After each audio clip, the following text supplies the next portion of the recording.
Preocupado, parecía ser el antiguo compañera. Le preparaba pasteles y le compraba cosas por el estilo. Le prestaba mucha atención. Le cocinaba. Yo le decía, era demasiado bueno para ser real.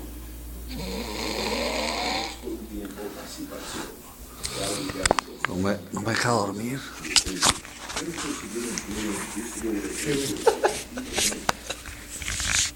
Pinche culero, no filmaste, tío.